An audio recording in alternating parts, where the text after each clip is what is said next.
internet and will be available to view online now and in the future. We welcome the use of the Welsh language at meetings, but I have had no request for people to speak Welsh today, so this meeting will be conducted in English only.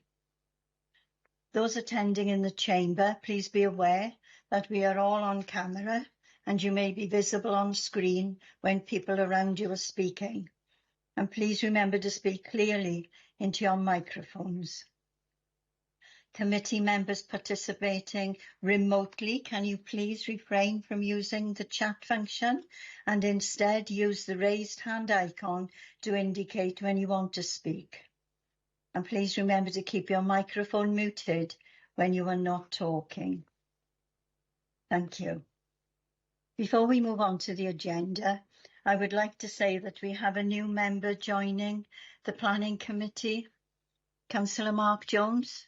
And I'd like to welcome Councillor Jones to his first meeting this morning. But I understand that you will be an observation role on today for this meeting. Is that right, Councillor Jones?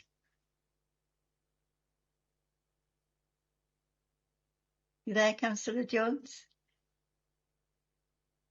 I can see you up on the screen. I presume you can hear me. Right. And we also have our new team leader for planning applications with us this morning, Mr. Hugh Roberts. I'd like to welcome you to your first committee meeting as well, and it's good to have you. Right, we'll move on to the agenda. Agenda item 1, attendance and apologies.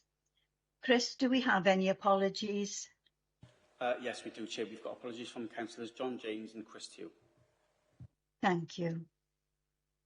Agenda item 2, declarations of interest. Chris, could you please ask members in alphabetical order to state whether they have any interest to declare? No problem, thank you, Chair. So starting with Councillor Ashley. I want a matter of I'm not sure if this county has been in the Cwmbran area or not. I don't think it is. It's Hentless, isn't it? Yeah. Yeah, so no. Thank you, Councillor Best. No interest to declare. Thank you, Councillor Evans. None that I'm aware of, no. Thank you, Councillor Gordon. Nothing to declare. Thank you, sir. Councillor Horler. Nothing to declare. Thank you, Councillor James. Nothing to declare. Thank you, Councillor Jones. None that I'm aware of, Chris. Thank you. Yourself, Chair. Nothing to declare, thank you. Thank you. And Councillor Slade. Nothing to declare, although I think the agenda item 4, I believe that might be in my ward. But that's all. That's no way, thank you. Right, it says 2 locks on the in the agenda, 2 locks ward. But okay.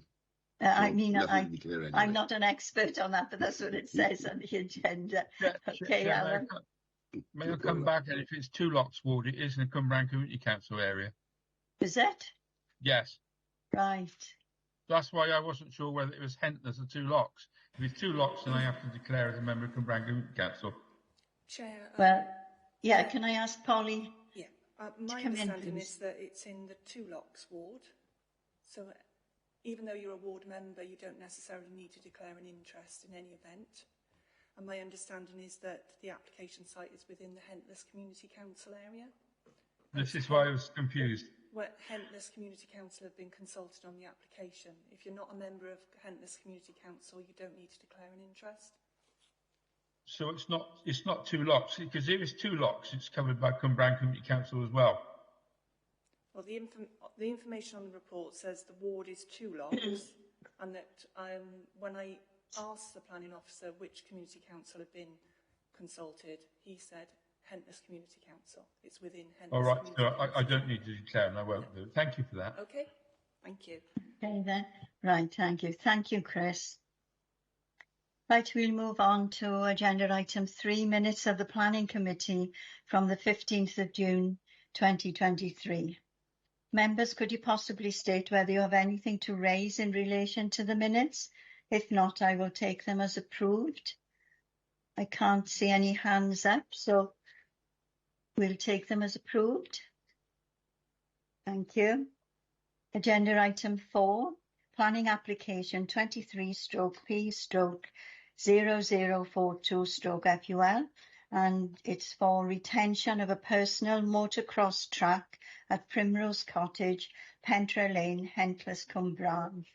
And we had a planning committee panel site inspection on Wednesday, 28th of June, for this application. And the report of the site inspection is included in this agenda. So can I ask Tom Braithwaite, planner, to present the report, please? Yes, thank you, Chair. Let me share my screen a second.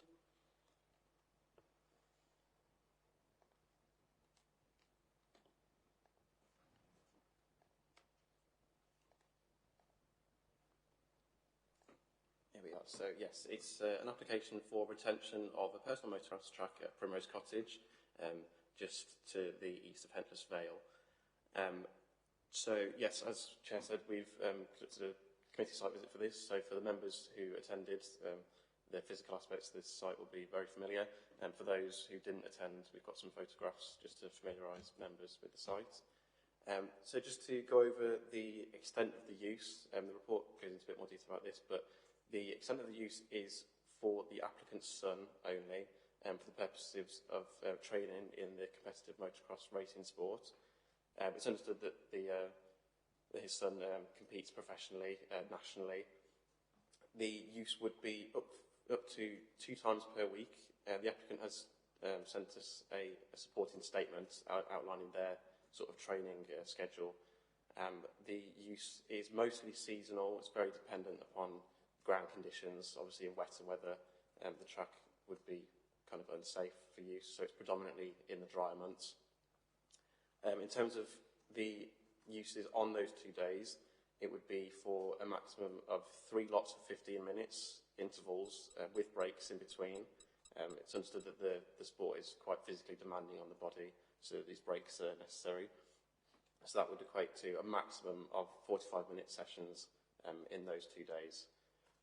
In terms of the noise levels, the bikes are tuned to very specific noise output levels and can't be exceeded in competitions. And we understand that the bikes are tuned to those levels for training purposes, for consistency's sake. So we've got a most recent aerial photograph from Google Maps showing the site before the track was engineered. You can see Primrose Cottage in the middle there with the cluster of residential properties to the west.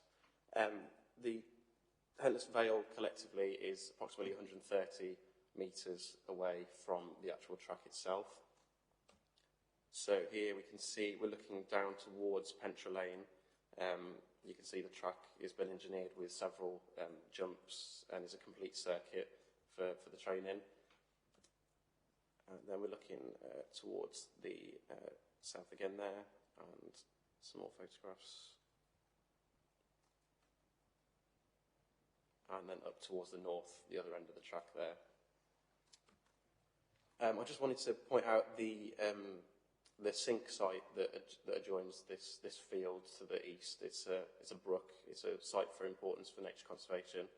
Our ecology officers were consulted on the application, and they observed that the field itself that the track is actually on is of low ecological value, but they wanted to seek some sort of mitigation for potential mud runoff into the brook. And later on we'll go into the recommended conditions. There is conditions to that effect.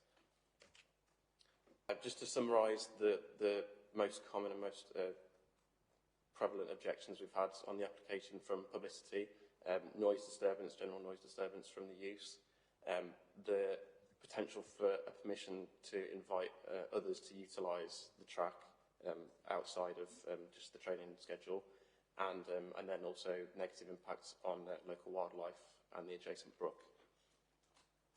So obviously the report details all the recommended conditions, but just to go over them again, the permission is recommended to be made personal to the owner of Primrose Cottage, and then by extension the applicant's son. the use would be restricted to a maximum of 2 days per week between the hours of 9 AM and 7 PM on Mondays, Saturdays, and then 10 AM to 6 PM on Sundays. In line with the training schedule that the applicant already works towards, it would be for a maximum of 45 minutes on each of those days. We've restricted the use for one bike on the site at any one time. There's a noise restriction condition also recommended to be taken from a nearby residential property. We've also removed temporary land use permitted development rights. We've recommended that the permission be temporary for 2 years, just in the interest of monitoring compliance with the conditions. And then, as said previously, the ecological mitigation scheme, which we'd be looking to secure within 3 months of any planning permission. So yeah, just to wrap up, it's considered that with the conditions in place, it's recommended for approval. Thank you, Chair. Thank you, Tom. What was the sound of that like for everybody, or was it just me? It was a bit indistinct. Has everybody got their laptops muted in the chamber, please? I think that's where it would have been coming from. Okay, we'll try it anyway. Anyway, before we take any questions, we have 2 third-party speakers. I would like to invite the first of the third-party speakers, Mrs. Paola Mengi, to address the committee.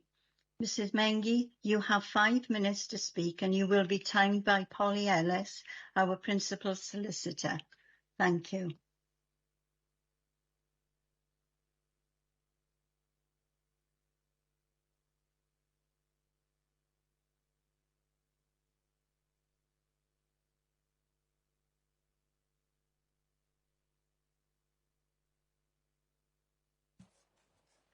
Good morning. Thank you for the opportunity. We have read the public agenda with interest and I would like to make the following comments. We feel we have been overlooked because the measuring point out St. Penny Vale Barn is not the nearest noise-sensitive property. I live in Vale Farm and our front door and lounge is approximately 20 meters closer to the noise source. And the garden extends down to 10 to 20 meters to the racetrack. You may have not noticed our gate is right opposite Primrose Cottage entrance. To me, it stands to reason that it will be much noisier on our property than where the sample was taken and the reference point has been proposed. I took my own noise readings in February this year when the racetrack was used. From outside my front door, the readings were in the 60 decibels. I know this is just a spot sample for my own information, but this was out of curiosity because I was working from home on that Monday, the 20th of February at 2:15 in the afternoon. The noise was really affecting my concentration. Regards the condition around monitoring of the noise, if we feel it is excessive, are we expected to source and purchase equipment, which can turn into thousands if it needs to be the same standard as those used by the council? We also understand the equipment needs to be calibrated, but I just need clarity in the process of noise monitoring, and the same applies to the process for the other conditions. Another concern I would like to highlight is what is stopping my staff, other neighbours, or future neighbours from applying for planning permission to change their agricultural land, which adjoins their houses, into a personal motocross tracks or similar. It takes another 2 houses to have virtually 7 days a week nuisance. And once the precedent is set, it is hard to reverse. In closing, I would like to say I am not taking any joy today to be here. But if the planning is granted, then it will mean it will never be revoked.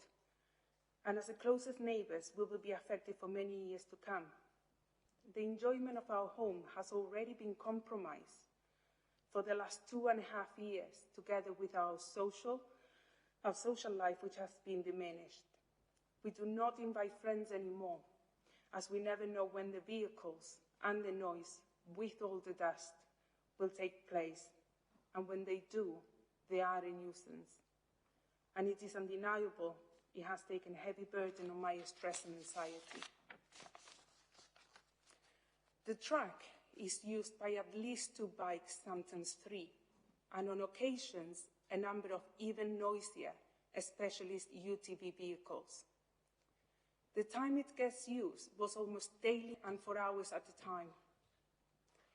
And I invite you all to have evidence, to show you the evidence that I have gathered throughout the 2.5 years. Noise complaints were filed, yet a letter sent by the council did not stop the activity taking place. Please understand I'm here because if this gets granted, we will be subjected to another 2 years of it. And after that, potentially, for the rest of our time, if we decided to stay in our lovely home. So with this said, I will ask you to consider what would you do if you were in our situation?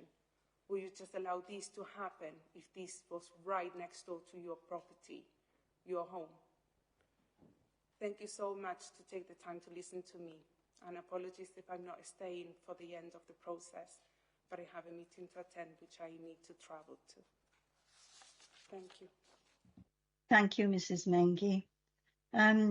Chris, is there anything you can do about the voice? It's not distinct. It's not. The sound isn't very distinct this morning. Apologies, Chair. I think all laptops are all muted. I don't know if any other members are having the same experience. How are other members? Are they having problems? Or is it just me? I am, yeah. It's not brilliant. It's the sound quality coming through. Yes, yeah.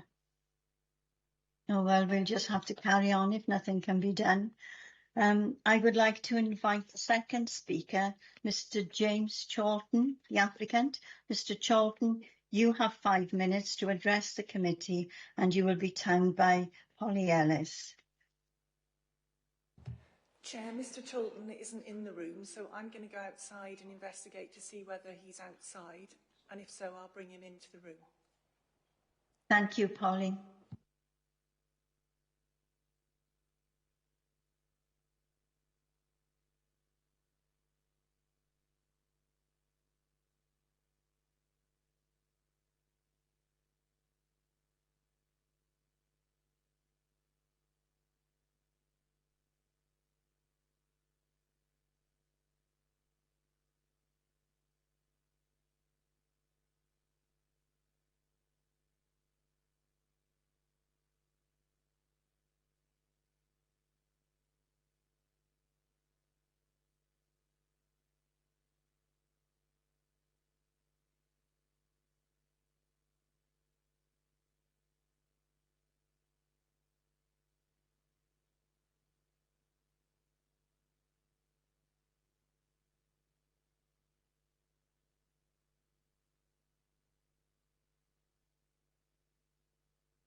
Chair, Yes? I've been outside of the council chamber and I've also been down to the reception, and Mr. Charlton doesn't appear to be in the building. Right. Okay, Well, so we'll have to carry on then yeah. without Mr. Charlton's address. Right. And now we'll take questions or comments from the committee. Chris, is there anyone in the chamber with a hand up for questions? Not at the moment, Chair, no. No. Right. The first one I can see is Councillor Steve Evans. Thank you, Chair. I just wanted to ask, looking at the photos that was provided, how secure the site is to stop other people using it. Right. Can you answer that, please, Tom? Yes, thanks, Councillor. Yeah, the site is entirely private. The applicant has a set of gates to their private driveway, so it's a secured site. Thank you. Is that okay?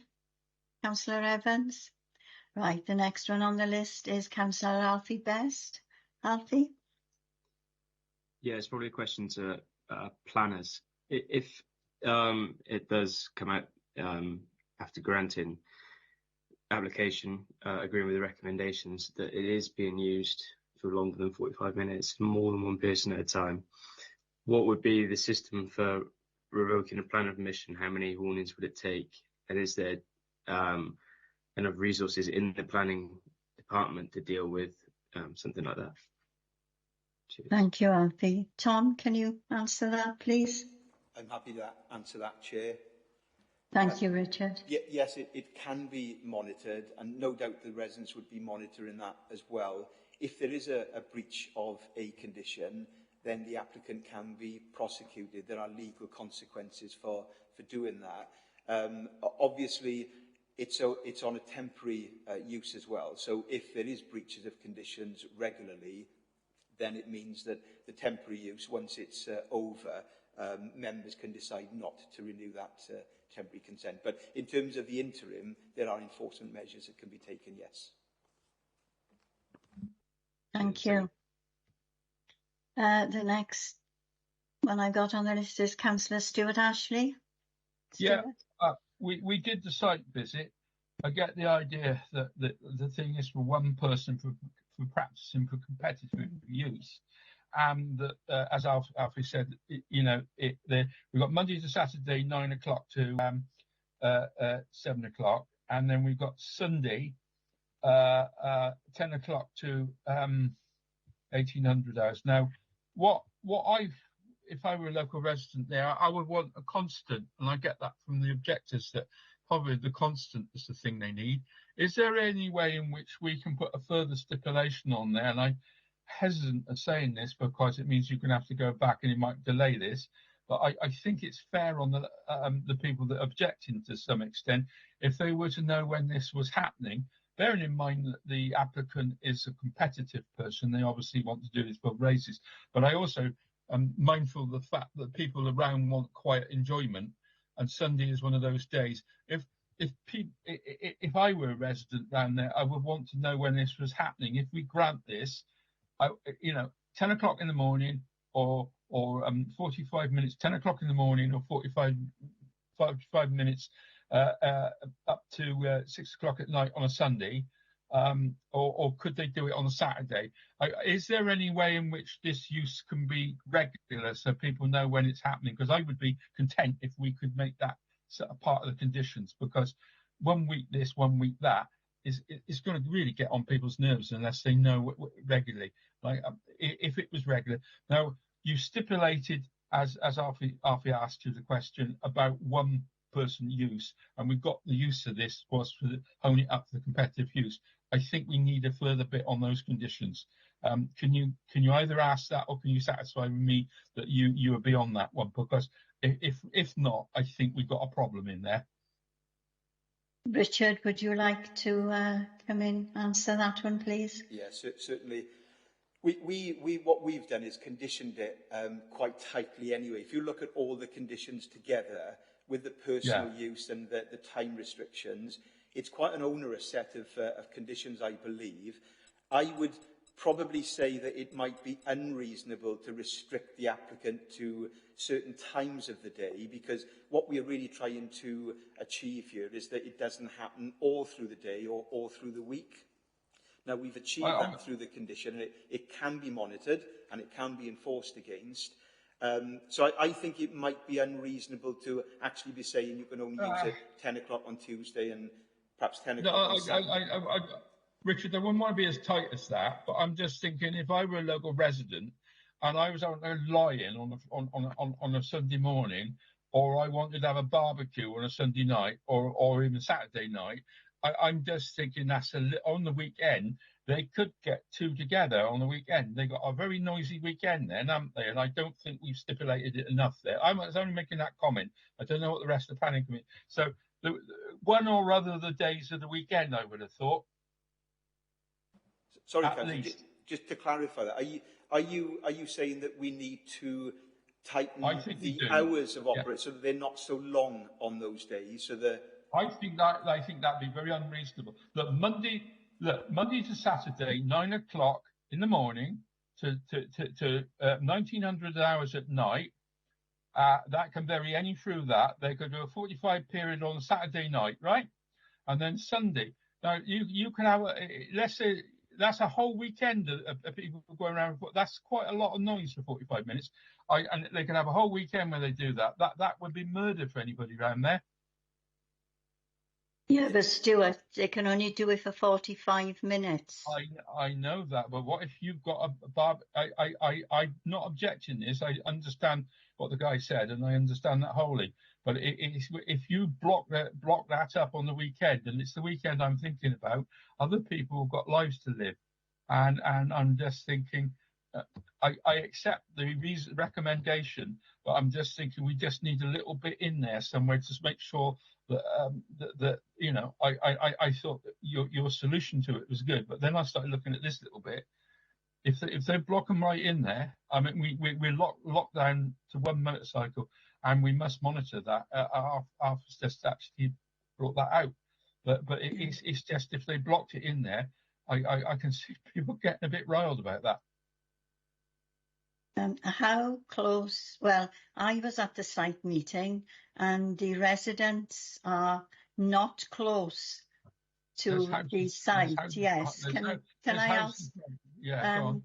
Can I ask one of the perhaps Richard would come in again and explain the distance from the site, because it's in the grounds of the cottage. What is of the address?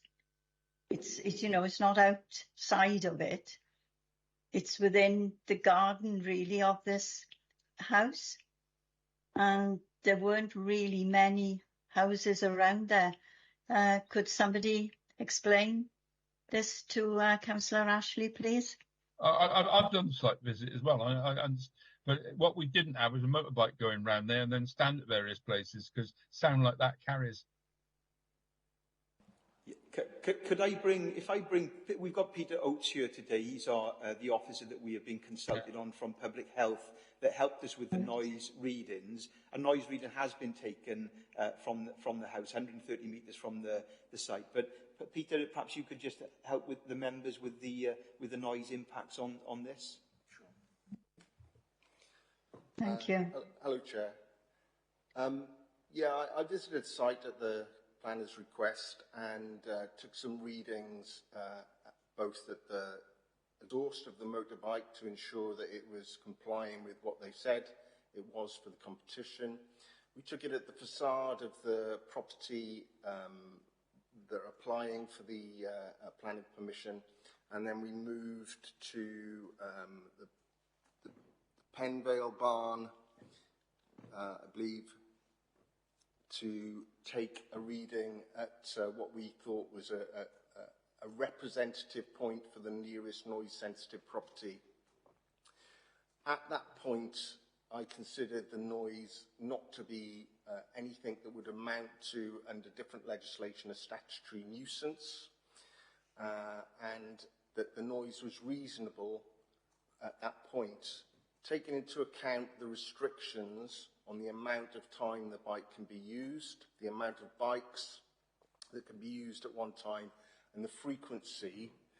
I think it'd be wholly reasonable to allow this noise.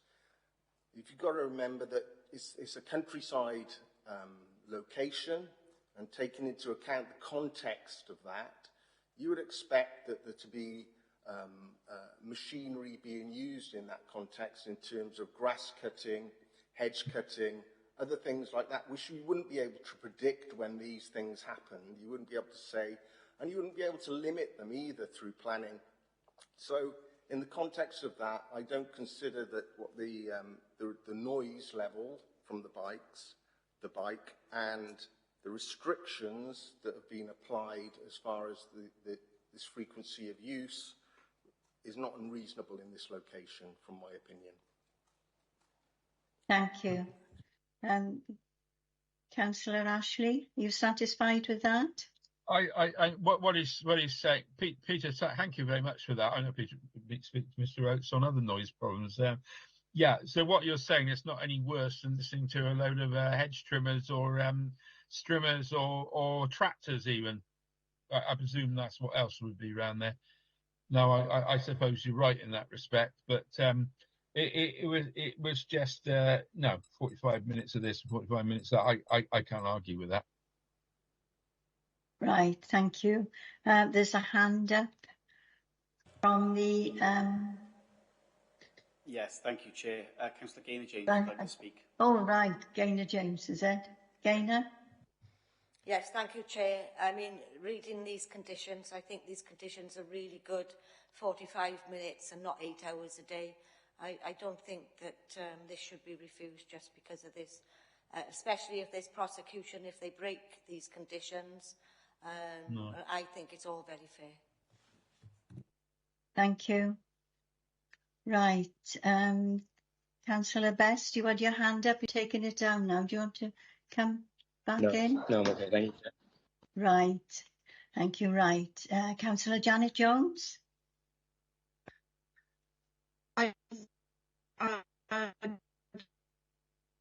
We can't hear you, Janet. Thank you for the endorsement and presentation. I tend to I think as long as the conditions are adhered to, I can't see that we can go against the recommendations of our planning officers. No. Right, thank you, Janet. Right, I can't see any other hands up. So if there are no more questions or comments, can I ask a member to move a proposal, please? I'll move it, Chair. Thank you. Is there a seconder? I'll second it. Right, thank you. Right, it's been proposed and seconded. So, Chris, could you please ask members in alphabetical order to state whether they are for, against, or are abstaining? No problem. Thank you, Chair. So, Councillor Ashley? For. Councillor Best? For. Councillor Evans? For with conditions. Councillor Gordon? For.